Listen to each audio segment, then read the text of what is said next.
नमस्ते, मी झणझणीत रेसिपीजमध्ये तुमचं स्वागत करत आहे। आज आपण बनवूया खांडवी। खांडवी हा असा पदार्थ आहे की जो तुम्ही कधीही नैवेद्याला बनवू शकता। गौरी गणपती असू दे किंवा श्रावणातला कुठला उपवास असू दे, सोमवार असू दे, शनिवार असू दे, किंवा असंच कधी गोड खावंसं वाटलं तर झटपट बनणारा पदार्थ आहे।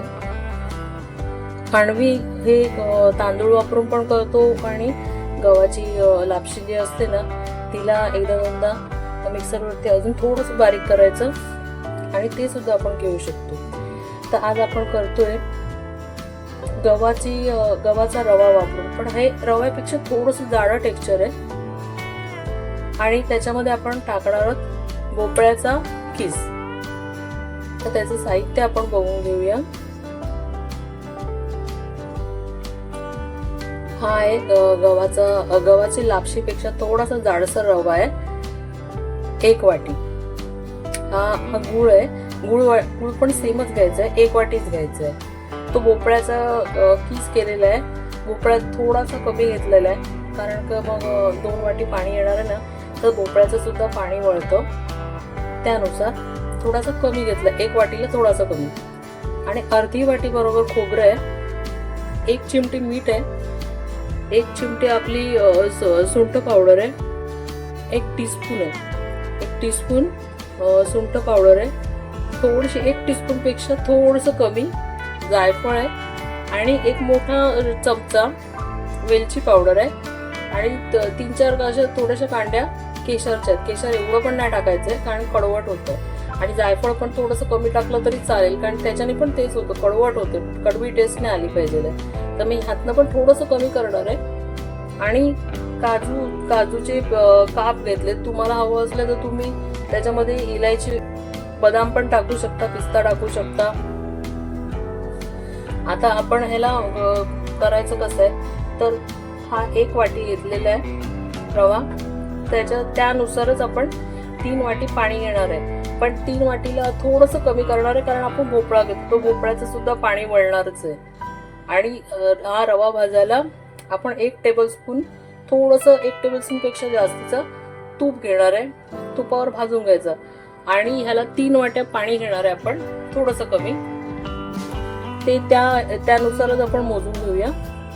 आणि कलर ऑप्शनल आहे, जर हवा असला तर टाका, नाही तर काही टाकायची गरज नाही कारण गुळाचा आणि भोपळ्याचा रंग त्याला येणारच आहे। आता आपण पुढची कृती बघून घेऊया। आता आपण गॅस चालू करूया आणि गॅस एकदम स्लोच ठेवायचा आहे कारण आपल्याला आपला रवा भाजून घ्यायचा आहे। आपली कढई ठेवूया। आता काय करायचं आहे की एक टेबलस्पून तूप टाकून घेऊया।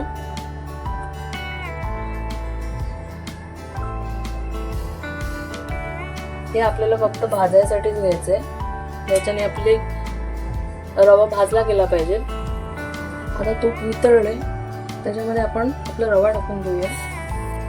आता हलक्या आचेवरती भाजून घेऊया। एवढं भाजायचं आहे की त्याचा कलर चेंज झाला पाहिजे, परत तूप टाकायची गरज नाहीये। आता तूप फक्त हे तयार झाल्यानंतर ताटाला लावायचं आहे कारण आपण त्याच्यामध्ये वडी थापणार आहे। तयार झाला का मग त्यात टाकायचं, त्याच्या वड्या थापून घ्यायचं, ते पूर्ण थंड होऊन द्यायचं आणि थंड झाल्यावरच त्याच्या वड्या थापायच्या, अगोदर नाही, पण वड्या येणार नाहीत थापता। तर चांगला भाजून झालेला आपला। आता काय करायचं, याच्यामध्ये 3 वाट्या पाणी टाकून घ्यायचंय, त्याच अंदाजाने जे एवढं घेतलं ना रवा घेतलेल्या मापानेच 3 वाट्या पाणी टाकायचं। 3ला थोडंसं अर्ध ठेवून द्या। आपण इथे 2.5 वाटी पाणी टाकून घेतलं।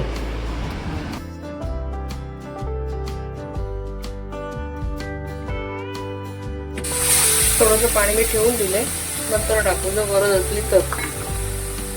आता ढवळून घेऊ चांगलं।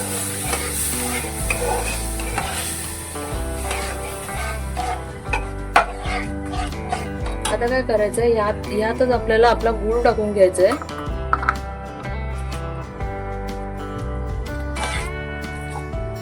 गूळ पण 1 वाटीच आहे। भोपळ्याचं किस पण आताच टाकून घ्यायचंय।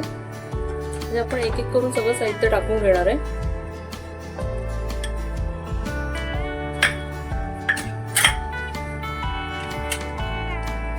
खोबरं पण टाकायचं आहे, पण थोडंसं ठेवून द्या नंतर सजावट करायला.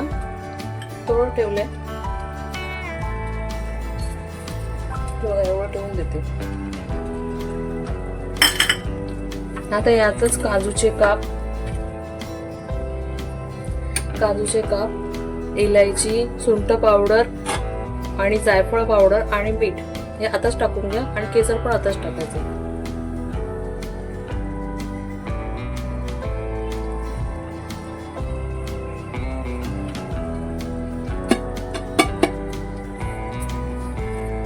आता हे सगळं एकदा परत हलवून घेऊया आणि त्याच्यावरती झाकण ठेवूया. एक वाफ काढायची त्याच्यावरती आणि वाफ काढून आपण बघूया कसं झालंय, आपला रवा शिजला की नाही.